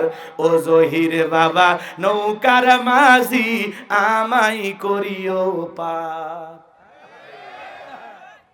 কিয়ামতের ময়দানে বিচার দিবস যেদিন কায়েম হবে, 2-4টা কি নৌকা পাওয়া যাবে? কথা কন না কেন? পাওয়া যাবে? এটা পাতা খুঁজে পাওয়া যাবে, পাতা। আর নৌকা রেডি করে বলে পার করে দিবে। এরকম ভণ্ডবীর আছে না নাই? রাগ করতেছেন নাকি? কয় ওই হেলাল সাদ নৌকার মাঝি, আমাই করিও পার। যে জায়গায় আদম থেকে ঈসা আলাইহিস সালাম পর্যন্ত প্রত্যেকটা নবী ইয়া নাফসি ইয়া নাফসি বলবে, নিজেকে নিয়ে পেরেশানিতে থাকবে। মুহাম্মদ রাসূলুল্লাহ সাল্লাল্লাহু আলাইহি সাল্লাম মাকামে মাহমুদে সিজদায় মাথাটা নত করে থাকবেন। আল্লাহ তখন আসমান থেকে ডেকে বলবেন, হাবিবুল্লাহ ও আমার বন্ধু, আর কাঁদবেন না, আজকে আপনার কাঁদার দিন না, আজকে আপনার আনন্দের দিন। আপনি মাথা উঠান, আপনি যা বলবেন আজকে আমি আল্লাহ তাই শুনবো। নবী হবেন সুপারিশের কান্ডারি, আর তোর বাবা গাঁজা খায়া। কথা বলেন না কেন? হক কথা বলা। আল্লাহ ওয়ালা খুবই ভালো জিনিস। পীর ছিল শাহজালাল, শাহপরান, শাহ মাকদুম, বাইজিদ বুস্তামি, আব্দুল কাদের জিলানী, আল্লামা খাজা মঈনুদ্দিন চিশতি রহমতুল্লাহ আলাইহি, রংপুরের কেরামতুল্লাহ, বগুড়ার শাহ সুলতান, রাজশাহীর শাহ মাকদুম, এই যে বাগেরহাটের খান জাহান আলী, এই যে বড় বড় আল্লাহওয়ালাদের কারণে এদেশে ইসলামের প্রচার প্রসার হয়েছে। আল্লাহওয়ালাদের মাধ্যমেই বাংলার জমিনে আমরা ইসলাম পেয়েছি। এজন্য আগে রেডিওতে ঝড় তুফান আসার আগে কি গান হইতো? ওলি আল্লাহর বাংলাদেশ, শেখ ফরিদের বাংলাদেশ, রহম করো আল্লাহ, রহম করো আল্লাহ। এটা ওলিদের পাক ভূমি। কথা বলেন ঠিক কি না? এই ওলিদের পুণ্যভূমিতে এখন পীরের লেভেল পরে কিছু ভণ্ডের আবির্ভাব ঘটেছে। আমার ওয়াজ হক্কানি আল্লাহওয়ালাদের বিরুদ্ধে কথা বলার সাহস আমার নাই। আমি যা বলি ভণ্ডদের বিরুদ্ধে বলি, বেদাতীদের বিরুদ্ধে বলি, যারা মাজারগুলোকে পূজার মতো শ্রদ্ধা করে। মাজারগুলোতে পূজা, মাজার পূজা শুরু হয়েছে না? কথা বলেন না কেন আপনারা? রাগ করতেছেন না? কয়টা আছে না, হিন্দু দাদা বাবুরা ব্যস্ত মা নিয়ে, আর মুসলমান ব্যস্ত বাবা নিয়ে। বাবা বেশি হওয়া লক্ষণ খুবই খারাপ। যার বাবা যত বেশি তার জন্ম তত খারাপ। কথা বলে ঠিক কি না? বাবা বেশি হওয়া ভালো না। খবরদার কোন ভণ্ডের কাছে যাবেন না। আল্লাহ হেদায়েত দান করেন, জোরে বলেন আমিন। পীর ছিল শাহজালাল, খানকাই বীর, রাজপথে বীর, নারায়ে তাকবীর হুঙ্কার দিয়েছে, গৌর গোবিন্দ ময়দান ফাঁকা করছে। আর এখন সব ডিজিটাল পীর, পীরের নামে ভণ্ড, মহিলা মুরিদ নারী পুরুষ একত্রে জিকির করে। মহিলা নারীর দেখে বুড়া পীর তাও লোভ সামলাবার পারে না। মহিলা মুরিদ দেখলে কয় মা আয় আয়। কথা দেয় না। চিন্তা করছি এত বড় আল্লাহর ওলি আমারে ডাকতেছে, যদি না যাই জাহান্নামের জায়গা হবে না। ওই মেয়ে তখন ডাইরেক্ট পীর সাহেবকে চাপে ধরছে, আর পীর সাহেবের বুকের ভিতরে যাইয়া এত মজা পাইছে, আনন্দের ঠেলায় গান গায়, বাবা আমি তোমায় ভালোবাসি, তোমার চরণ সুমিতে বাবা, তোমার কাছে আসি গো বাবা, আমি তোমায় ভালোবাসি। যে মহিলা স্বামীকে বাদ দিয়ে পীরের ফাটা পায়ে চুমা খায়, ওই নারীর চরিত্রের ঠিক নাই। কথা বলে ঠিক না? আপনার বউকে মাজারে পীর সাহেবের কাছে পাঠান, আপনি কি দুর্বল? আপনার বউকে বলবেন আমি তোর বড় পীর, পছন্দ হয় না? আয়েশা, ফাতেমা, খাদিজা, আসিয়া, মারিয়ম, হাজেরা, রহিমা, এদের জীবনীগুলো কিনে দিবেন। স্ত্রীকে বলবেন এগুলো সব জান্নাতি নারী, এই বইগুলো পর, জান্নাতি জীবন গড়, জান্নাতের রাস্তা ধর, তারপরে মর। আপনার বউকে আপনি একটা বাচ্চার জন্য পীর সাহেবের কাছে পাঠান, সন্তান দেওয়ার মালিক কে? কোন মাজারের বাবার ক্ষমতা আছে একটা ছেলে দিতে পারে? ইব্রাহিম আলাইহিস সালামকে ৮৬ বছর বয়সে সন্তান দিয়েছেন কে? সে আল্লাহ আজও আছে না নাই? কিছু চাইলে কার কাছে? ফাইদা ফারাগাতা ফানসাব ওয়া ইলা রাব্বিকা ফারগাব। বান্দারে যখন নিঃশ্বাস হয় দুর্বল হইবা, তোমার শূন্য হাতটা আমি আল্লাহর দিকে পেতে ধরো, আমি আল্লাহ তোমার শূন্য হাতটা পূর্ণ বানায় ফেরাই দেব। বলুন সুবহানাল্লাহ, আরো জোরে বলুন সুবহানাল্লাহ। তাহলে ভণ্ড পীর যেখানে, আরো আস্তে, ভণ্ড পীর যেখানে, হক্কানি আল্লাহওয়ালা যেখানে। মনোযোগ দিয়ে কথাগুলো শুনবেন বাজান। আমি পীর মুরিদদের বিরুদ্ধে কোনো কথা বলি না। আল্লাহওয়ালাদের কারণে এদেশে ইসলামের প্রচার প্রসার হয়েছে, মানুষ অমুসলিম ছিল মুসলমান হয়ে গেছে। কথা বলেন ঠিক কিনা? এই যে বাংলাদেশের একটা অভিনেতা নাম হলো কবির মৃত্যু, কথা কয় না কেন? আজকে একটা কথা বলা হয়েছে এই কবির মৃত্যু নাকি ইসলাম ধর্ম গ্রহণ করেছেন, মুসলমান হয়েছেন। এ কথা সত্য হইলে তো আলহামদুলিল্লাহ। উনি এক সময় বলেছিলেন, আমি অসুস্থ মানুষ, আল্লাহর কাছে একটু দোয়া করবেন, আল্লাহ যেন আমাকে ভালো রাখে। এই ভিডিওটা ভাইরাল করে মানুষ বলতেছেন এই অভিনেতা কবির মৃত্যু এই বয়সে সে কালেমা পড়ে মুসলমান হয়েছে। এই কথা চতুর্দিকে ছড়ানো হচ্ছে। এইবার তার বড় ছেলে বলতেছে, না না না না না, আমার বাবা মুসলমান হয় নাই, এ কথা গুজব ছড়ানো হচ্ছে। এজন্য বাজান, কেউ যদি মুসলমান হয়, ঈমান গ্রহণ করে, এটা সত্য কথা, কিন্তু আমি এটাকে স্বাগতম জানাবো, আমরা এটাকে বাহবা বলবো। আলহামদুলিল্লাহ, কেউ যদি অমুসলিম থেকে কালেমা পড়ে মুসলমান হয়, তার জন্য হৃদয় নিংড়ানো দোয়া ভালোবাসা থাকবে। কিন্তু একটা মানুষ অমুসলিম মুসলমান হয় নাই, কিন্তু এটা নিয়ে গুজব ছড়ানো যাবে। তত্ত্বটা আগে জানা লাগবে, কতটুকু সত্য কতটুকু মিথ্যা, আদৌ তিনি মুসলমান হয়েছেন কিনা সেটাকে জানতে হবে, তারপরে প্রচার করা লাগবে। এখন ফেসবুকে লেখালেখি হচ্ছে আলহামদুলিল্লাহ, অবশেষে সিনেমা অভিনেতা কবির মৃত্যু কালেমা পড়ে মুসলমান হয়েছেন, এ কথা বলে তারা অনেকে পোস্ট করতেছেন। এইবার তার বড় ছেলে এই বিষয়টাকে অস্বীকার করে বলেছেন, আমার বাবা এখনো কালেমা পড়ে মুসলমান হয় নাই, আমার বাবা এখন অসুস্থ, আমার বাবা কানে শোনে না, ঠিক মতো কথা বলতে পারে না। আসলে তার বাবা কালেমা পড়ে মুসলমান হয়েছে কিনা, বহু সিনেমা নাটকের মধ্যে উনি মুসলমান হয়ে অভিনয় হয়তোবা করেছেন, কিন্তু অনেক জায়গায় আল্লাহর কথাও তিনি দুই একবার বলেছেন।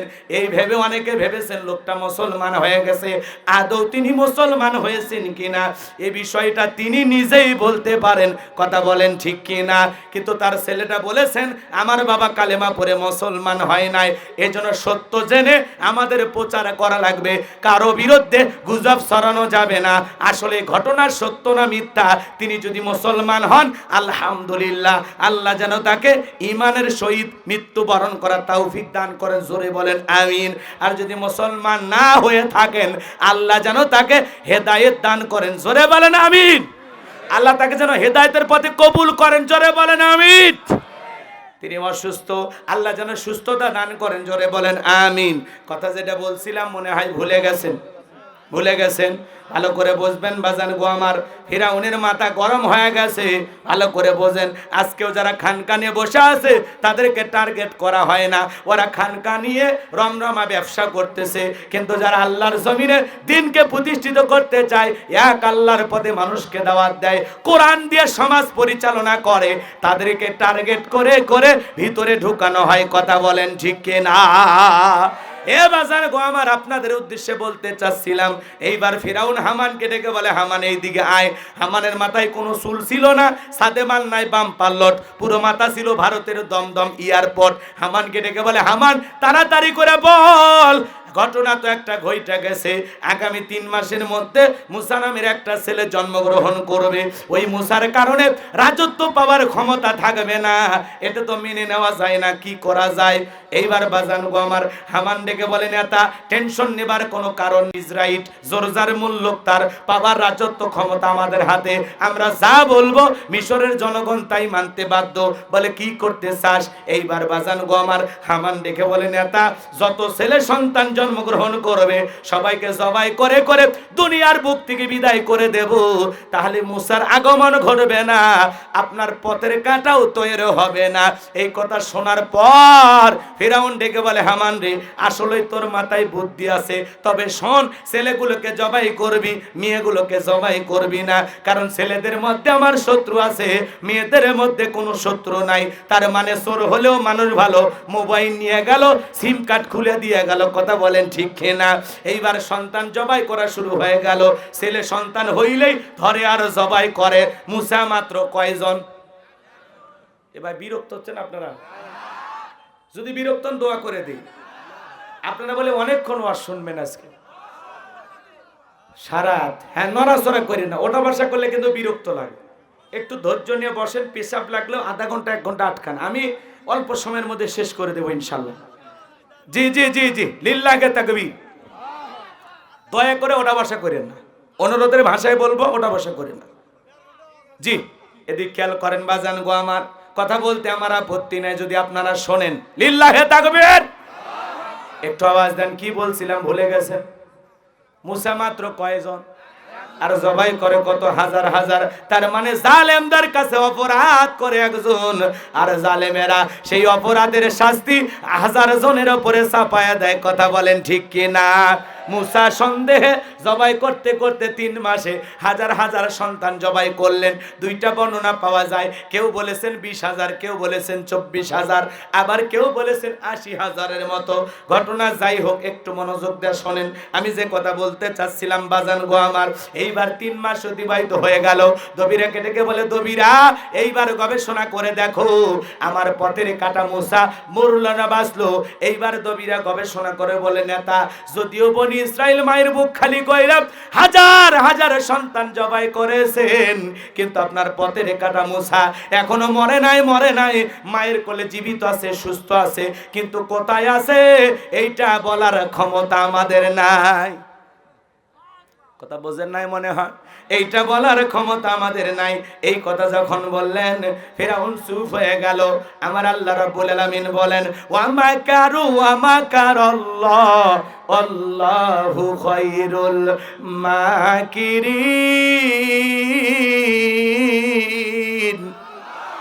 খেলাকার আল্লাহ চাই মুসারে বাঁচাইতে, আর ফিরআউন চাই মারতে। ওর 14 গোষ্ঠী এক জায়গায় হইয়া মুসা নবীকে মারতে পারবে? মুসা নবীকে মারতে পারবে না। লম্বা ইতিহাস সংক্ষিপ্ত করে বলে দিয়ে যায়, ফিরআউন এইবার রাগান্বিত হয়ে সেনাবাহিনীদেরকে ডেকে বলে, তাড়াতাড়ি করে চতুর্দিকে ছড়াইয়ে পারো, যে জায়গায় মুসারে পাইবা ধরবার জবাই করবা, যাও এলাকায় নামিয়ে পড়ো। এলাকায় তল্লাশি চালানো শুরু হলো, একেবারে চিরুন অভিযান। একদল সেনাবাহিনী মুসা নবীর বাড়ির দিকে রওনা করেছে। মুসা নবীর বড় বোন নাম তার মারিয়ম ডেকে বলে, মা আমার ভাইকে তুমি কই লুকিয়ে রাখবা? মুসা নবীর মা সেনাবাহিনীর কথা শুই না সন্তানকে নিয়ে দিক সেদিক দৌড়ায়। কে যেন এলহামের মাধ্যমে গাইবি আওয়াজ দিয়ে বলে, মুসার মা তোমার চুলার ভিতরে তোমার ছেলেটাকে ফেলে দাও, কথা দিলাম গো তোমার ছেলেকে আবার তোমার কোলে ফেরায় দেব, বলুন সুবহানাল্লাহ। এইবার ফেরাউনের সেনাবাহিনী পুরো বাড়ি তল্লাশি চালাইলেন, সার্চ করলেন, তন্ন তন্ন করে বাড়ির চতুর্দিকে খুঁজলেন, কোথাও কোনো সন্তান খুঁজে পাইলেন না। এইবার সমস্ত বাহিনী যখন ব্যর্থ হয়ে চলে যায়, বাজান গো আমার, মুসা নবীর বাবা 2টা চোখের পানি ছেড়ে দিয়ে কাঁদে আর ডেকে বলে, বিবি রে ওই জালেমদের ভয়ে সন্তানটাকে চুলার ভিতরে ফেলে দিলি। আমার মন ডেকে বলে, আমার মুসা মনে হয় আগুনে পুড়ে কয়লা হয়ে গেছে। ওরা যদি ছেলেটাকে জবাই করতো, বুকে লাশটা জড়ায় কাঁদতে পারতাম। বাবা হিসাবে, মা হিসাবে মুসা নবীর মা বাবার অন্তরে দয়া মায়া আছে না নাই? আরো জোরে আছে না নাই? বাজান গো আমার, লম্বা ঘটনা লম্বা করব না। মুসা নবীর বাবা কান্দে, মা কান্দে। বাজান গো আমার, মুসা নবীর মা বাবা কান্দে, সন্তানের জন্য তাদের দরদ লাগে, মায়া লাগে। আপনার আমার মা বাবার অন্তরে দয়া মায়া আছে না না? যুবক তোদের পায়ে হাত দিয়ে অনুরোধ করে বলে যায়, আজকে পিতামাতার খেদমতের আলোচনা আমি করব না, এতটুকু বলে যায়, খবরদার খবরদার মা বাবার সাথে কখনো খারাপ ব্যবহার করব না। আল্লাহ বলেন, ওয়াকাদা রাব্বুকা আল্লা তা'বুদু ইল্লা ইয়াহু ওয়া বিল ওয়ালিদাইনি ইহসানা। আমার ইবাদত করো, আমার ইবাদতের সাথে কাউকে শরীক করো না। আমার ইবাদতের পর তোমাদের দায়িত্ব হলো মাতা পিতার খেদমত করা, তাদের সাথে উত্তম আচরণ করা, ভালো ব্যবহার করা। আমার নবীজি তার পবিত্র জবান দ্বারা হাদিস শরীফের ভিতরে বলেছেন, হুমা জান্নাতুকা ওয়া নারুকা, তোমার পিতামাতায় তোমার বেগেস, তোমার পিতামাতায় তোমার দোজক। যুবক রে, সেই পিতামাতার মনে কষ্ট দেওয়া যাবে না, পিতামাতার মন ভাঙা যাবে না।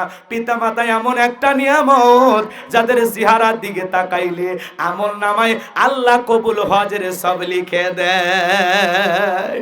মা বাবার চাইতে বড় পীর সন্তানের জন্য কেউ হতে পারে না। প্রত্যেকটা সন্তানের সবচাইতে বড় পীর হলো মা বাবা। আজকে তুমি তোমার মা বাবার সাথে যে আচরণ করবা, বড় হয়ে তোমার সন্তানও তোমার সাথে সেই আচরণ করবে। এই জন্য মা বাবার মনে কষ্ট দেওয়া যাবে না, পিতা মাতার মন ভাঙা যাবে না। যাদের মা বাবা বৃদ্ধাশ্রমে, যারা মা বাবাকে তাড়াইয়া বাড়ি থেকে বের করে দিয়েছে, ও মা বাবাকে বৃদ্ধাশ্রমে পাঠায় নাই, মা বাবাকে বাড়ি থেকে তাড়াইয়া দেয় না, নিজের ভাগ্য থেকে জান্নাতকে তাড়িয়ে দিয়েছে। কথা বলেন ঠিক কিনা?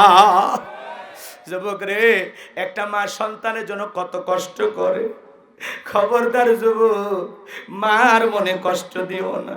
মা যখন সন্তান গর্ভে ধারণ করে ৩-৪ মাস মা ঘুমাইতে পারে না, মা খাইতে পারে না, খাওয়ার রুচি নষ্ট হয়ে যায়, মার বমি বমি হয়। ৬-৭ মাস যখন হয়ে যায়, সন্তান যখন আস্তে আস্তে মায়ের পেটে বড় হয়, ডাক্তারি গবেষণায় বলা হয়েছে, বাজান গো আমার, এ বাজান, মায়ের গর্ভে সন্তান যেই জায়গাটাতে থাকে ওই জায়গাটা মাত্র ১০ ইঞ্চি। ৮-৯ মাস যখন হয়ে যায়, সন্তানটা যখন আস্তে আস্তে বড় হয়, মার কলিজার সাথে সন্তানের ২টা পা আল্লাহ পাক লাগাইয়া দেয়। যেই সন্তানটা মায়ের গর্ভে থাকা অবস্থায় সবচাইতে কম নাড়াচাড়া করে, মায়ের গর্ভে থাকা অবস্থায় সন্তানটা মায়ের কলিজায় ৪,৫০০ বার লাথি মারে। কত কষ্ট যন্ত্রণা গয়, মা সারা দুনিয়ার কেউ জানে না। মা কত রাত ঘুমাইতে পারে না, মা ব্যথায় সারা রাত জাগ্রত থাকে, দেয়ালে পিঠটা লাগাইয়া মা সারা রাত দাইরা দাঁড়ে একা একা কাটাইয়া দেয়। যে মা সন্তান গর্ভ ধারণ করে রাতের বেলায় ঘুমাইতে পারে না, সারা রাত জায়গা নফল নামাজ পড়লে যে সব হয়, মায়ের আমল নামায় আল্লাহ সেই সব লিখে দেয়। বলুন সুবহানাল্লাহ। যুবক রে, সন্তান যখন ডেলিভারির সময় হয়ে আসে, গভীর নিশীথে মা বাবার 2টা পা জড়ায় কান্দে। মায়ের চোখের পানি যখন বাবার পাকে স্পর্শ করে, বাবা ঘুম থেকে জাগ্রত হয়ে ডেকে বলে, বিবি রে, এত রাতের বেলায় কেন তুমি কান্না করো, কি হয়েছে তোমার? ডেকে বলে, স্বামী, ও আমার স্বামী, কত মহিলা সন্তান জন্ম দিতে গিয়ে মারা যায়, আমি যদি মারা যাই তুমি আমারে মাফ করে দিও, এই নাও সংসারের চাবি বুঝাইয়া দিলাম। এই কথা বলে মা সংসারের চাবি বুঝাইয়া দিয়া দাইমার ঘরে চলে যায়। প্রসবের যাতনায় মা দাঁত মুখ কামড়ায়, মা কত কষ্ট পায়। এ যুবক, প্রসবের যাতনা যে কত কঠিন, দুনিয়ার মা ছাড়া কেউ বুঝবে না। নবীর এক সাহাবী মাকে কাঁধে করে হজ করায়। নবী ডেকে বলে, সাহাবী কাঁধে কে? ডেকে বলে, হুজুর আমার মা। আমার নবী ডেকে বলে, সাহাবী বড় ভালো কাজ করতেছো, আমার তো মাও নাই বাবাও নাই, আমি দুনিয়ার সেরা এতিম, যা করতেছো তুমি ভালো করতেছো। সাহাবী ডেকে বলে, হুজুর আমি যে আমার মাকে কাঁধে করে হজ করাইলাম, আমি কি আমার মায়ের হক আদায় করতে পেরেছি? বিশ্ব নবী ডেকে বলে, সাহাবী, আল্লাহ যদি তোমাকে কিয়ামত পর্যন্ত হায়াত দেয় আর তুমি যদি তোমার মাকে কাঁধে করে এমনি ভাবে হজ করাও, তোমার মা তোমাকে জন্ম দেওয়ার সময় প্রসবের যাতনায় আর শব্দ করেছিল, ওই একটা শব্দের হক দুনিয়ার কোনো সন্তান আদায় করতে পারবে না। এ ভাই, ডেলিভারি কি যে কষ্ট, দুনিয়ার মা ছাড়া কেউ বোঝে না। একটা সন্তান জন্ম দিতে গিয়ে মা ছোট্ট বালতির মতো 1 বালতি রক্ত শরীর থেকে ঢেলে ফেলে দেয়। কত মা জ্ঞান হারায় ফেলে, মার হুঁশ থাকে না। কিছুক্ষণ পরে মা যখন হুঁশ ফিরে পায়, ডেকে বলে, কই আমার সোনা মানিক, আমার কোলে দাও। মা সন্তানকে কোলে নেয়, গালে মুখে চুমা খায় আর বলে, বাঁচাদন বেঁচে থাক, আল্লাহ তোরে বড় মানুষ বানাক। মায়ের চাইতে দুনিয়াতে আপন আর কেউ নাই। একটা সন্তানের জন্য দুনিয়ার সব চাইতে আপন মানুষ 2 জন, একটা মা আর একটা বাবা। মা বাবার চাইতে নিঃস্বার্থ ভালোবাসা দুনিয়ার কেউ মানুষ দিতে পারবে না। দুনিয়াতে নিঃস্বার্থ ভালোবাসে কি? মার বাবা। মা বাবার ভালোবাসার মধ্যে কোনো স্বার্থ থাকে? 2014 সাল 2013 সালে পত্রিকা একটা কলম পড়েছিলাম, বিশ্ব মা দিবস। এই ছেলেটার বাবা নাই, সন্তানটা চোখ দিয়ে পুষ পরে, পানি পড়ে। আমি মা তো টেনশনে পড়ে গেছি। সন্তানটার চোখটা একটু পরীক্ষা করেন। ডাক্তার এবার চোখটা পরীক্ষা নিরীক্ষা করে বলে, আপা এই ছেলের চোখের যে অবস্থা দেখতেছি, বড় হয়ে গেলে এই ছেলেটা অন্ধ হয়ে যাবে।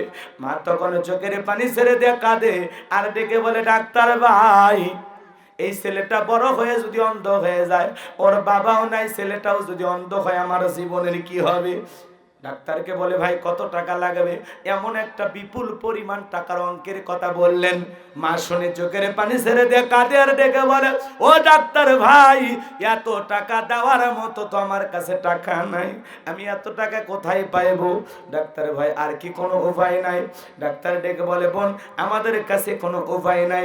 এইবার মহিলা কাঁদতে কাঁদতে ডেকে বলে, ডাক্তার ভাই আমার দুইটা চোখ যদি আমি আমার ছেলেকে দেই, আমার ছেলে দেখতে পাবে কিনা? বলে, আপা এও সম্ভব। আমার ভাইয়েরা, অনম দুঃখিনী মা তখন সন্তানের জন্য দুইটা চোখ দিয়ে দিল। এইবার সন্তান আস্তে আস্তে বড় হতে লাগলো। সন্তানটা পরীক্ষা দেবে, মা দুধের গিলাস না গেছে সন্তানের সামনে। ওই ছেলেটা ডেকে বলে, মা ঘন ঘন তুমি আমার চোখের সামনে আসবা না, তোমার চোখ দিয়ে পুষ পরে, পানি পরে, তোমার চোখের রোগটা আমার চোখে পার হতে পারে। মা মনের ব্যথা মনে চাপায় রাখলো, সন্তানের সামনে আর কোনো কথা প্রকাশ করলো না। এইবার ছেলেটা পরীক্ষা দিয়ে ভালো রেজাল্ট করেছে, চাকরির সন্ধানে ঢাকায় চলে গেল। ঢাকায় যায় চাকরিও পাইছে, সুন্দরী বউ দেখে বিবাহ করেছে, কিন্তু গ্রামের বাড়ি দুঃখিনী মায়ের আর কোনো খবর রাখলো না। বছরের পর বছর কেটে যায়, মা অসুস্থ হয়ে যায়। মা তখন টেনশনে পড়ে গেল, যে ছেলের জন্য জীবন যৌবনের সবকিছু বিলিয়ে দিলাম, আমার সেই ছেলেটা আজকে আমি অসুস্থ, আমারে দেখতেও আসে না। অন্তত মরার আগে আমি মা আমার সন্তানের চেহারাটা দেখে মরতে চাই। এইভাবে মা বন্ধু বান্ধবের কাছ থেকে ঠিকানা সংগ্রহ করে ছেলের বাড়ি ঢাকায় চলে গেল। ঢাকায় যখন চলে গেছে, বলে আমি আব্দুল মালিকের মা। বাড়ির দারোয়ান গেটটা খুলে দিয়েছে, বাড়ির ভিতরে প্রবেশ করে মা তাকায় দেখে আব্দুল মালিক বাড়ির সামনে দাঁড়ায় আছে। এইবার বাজান গো, আমার সন্তানকে দেখে মা আর মাকে দেখে সন্তান ছুটে আসছে, এসে বলে, মা কেন তুমি আমার বাড়িতে আসছো? শ্বশুর বাড়ির লোকজন দেখলে পরিচয় দিতে পারবো না। যাও যাও মা, তাড়াতাড়ি করে চলে যাও। এই কথা বলে কিছু টাকা পকেট থেকে বের করে দুঃখিনী মায়ের হাতে দেয়। এইবার মা ডেকে বলে, ছেলে রে আমি তোর কাছে টাকা চাইতে আসি নাই, আমি আসছি তোর সোনা মুখটা দেখার জন্য। হঠাৎ করে বিবি চলে আসছে, ডেকে বলে, স্বামী এই ছেঁড়া শাড়ি পরা মহিলাটা তোমার কে হয়? এইবার ছেলেটা মায়ের পরিচয় গোপন করে ডেকে বলে, এই ছেঁড়া শাড়ি পরা মহিলাটা আমার গ্রামের বাড়ির কাজের মহিলা। আমার ভাইয়েরা, এই কথা বলার পর স্ত্রী যখন চলে গেল, দুঃখিনী মায়ের চোখ দিয়া মনে হয় বৃষ্টির পানির মতো অশ্রু গড়িয়ে পড়তে লাগলো। আর ডেকে বলে, বাবা রে আমি মা তোর জন্য কত কষ্ট করেছিলাম। যখন তুমি অসুস্থ হয়েছিলে, আমি মা তোর বিছানায় শোয়ায় রেখে সারা রাত জেগে জেগে আল্লাহর কাছে বলেছি, আল্লাহ আমার হায়াত নিয়ে হলেও আমার ছেলেটাকে বাঁচায় রাখো। 10 মাস 10 দিন গর্ভে তাই দিয়েছি বাবা, তোর জন্য জীবনে কি না করলাম। আজকে বইয়ের সামনে মারে চাকরানি বানায় দিলি, এত বড় আঘাত পাবো রে বাবা কোনদিন আমি মা ভাবতে পারি নাই। এই কথা বলে জনম দুঃখিনী মা সন্তানের দেওয়া টাকা ছেলের হাতের মধ্যে দিয়ে ডেকে বলে, বাবা তোর টাকা তুই পকেটে রাখ, আমি মা টাকা নিতে আসি নাই, আমি আসছিলাম তোর সোনা মুখটা দেখার জন্য। তোর মুখ দেখেছি, আমার স্বাদ মিটে গেছে। মায়ের পরিচয় নিয়া আর কোনোদিন আমি তোর দুয়ারে আসবো না। এই কথা বলে জনম দুঃখিনী মা চলে গেল।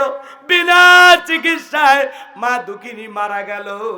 এইবার এই ছেলেটা চাকরির প্রমোশনে বাজান গো আমার এলাকায় যখন চলে গেছে, এলাকায় যাওয়ার পর চিন্তা করলো অনেক দিন হয়ে গেল মার কোনো খবর নেই না, যাই তো একটু মার বাড়িতে যাই। এইবার মার দরজায় ডাক দেয়, ও মা, মা দরজা খোলো। মা নামের পাখি ভিতর থেকে কোনো আওয়াজ দেয় না। মা মা বলে চিৎকার মারে।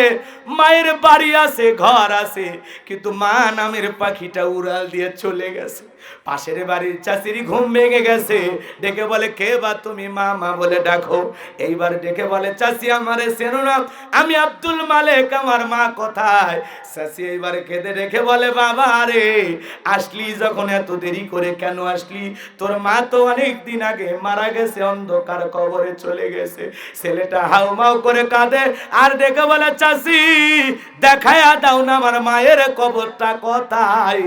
এইবার চাচি যখন মায়ের কবর দেখায়া দিল, মায়ের কবরের মাটি ধইরা হাউমাউ করে কাঁদে আর ডেকে বলে মা এত বড় বেয়াদবি করলাম, ক্ষমা চাওয়ার সুযোগ দিলি না মা, অভিমান করে চলে গেলি, আমার চাইতে হতভাগা সন্তান দুনিয়ার জমিনে কেউ নাই।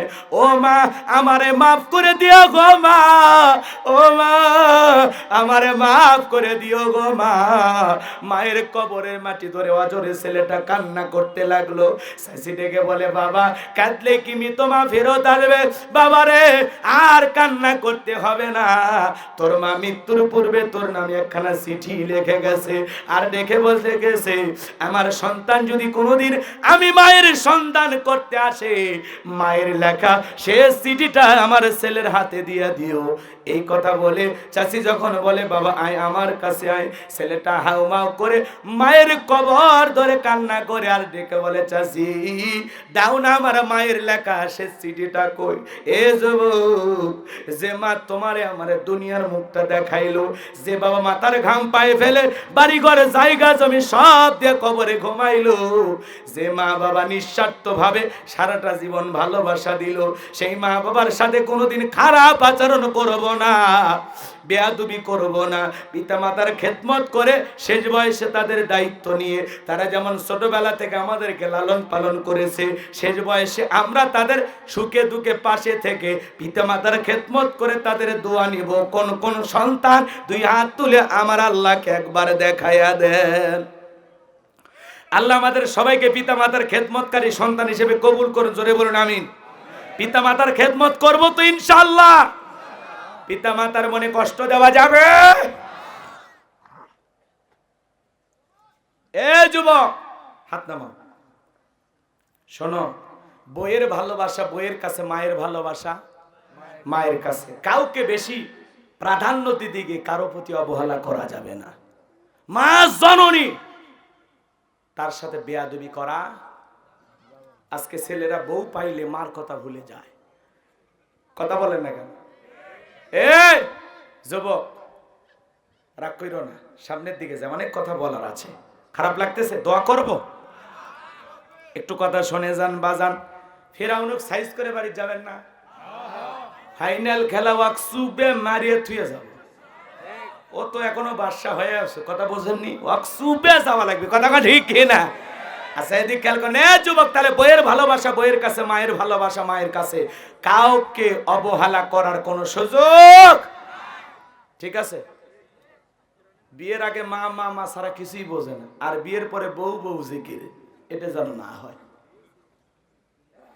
মায়ের ভালোবাসা মায়ের মতোই থাকবে, বইয়ের ভালোবাসা বইয়ের মতোই থাকবে, ঠিক আছে? তবে এই এই এই ডিজিটাল বইদের একটু সমস্যা আছে। এজন্য যা সিদ্ধান্ত নেওয়ার বাসর রাতে, ওই যে কথা আছে না, বাসর রাতে বিড়াল মারো।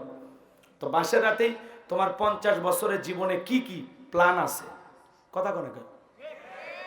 তো আপনার এই 50 বছরের ভবিষ্যৎ কি চিন্তা ভাবনা আছে, এটা আপনার বইয়ের সাথে শেয়ার করতে হবে। যে আমি এরকম পুরুষ আর এরকম একটা বউ চাই, তুমি আমার মনের মতো এইভাবে চলবা। বাসর করে সেলফি তুলবে, না হলে দাম্পত্য জীবনের কথা বলবে। এরা তো হুঁশ পায় না। এরা সেলফি তোলা, মালা বদল, ডিজে পার্টি, লাভালাভি, গান বাজনা যে কায়দায় শুরু করে, বইয়ের ছবি ফেসবুকে ছাড়ে। আর সাথে বোকার কেউ আছে? এরা যেভাবে সেলফির নেশায় ধরে গেছে, না জানি কোন দিন বাসর ঘরে লাইভ শুরু করে। আল্লাহ এদের হেদায়েত দান করুক। জোরে বলেন আমিন।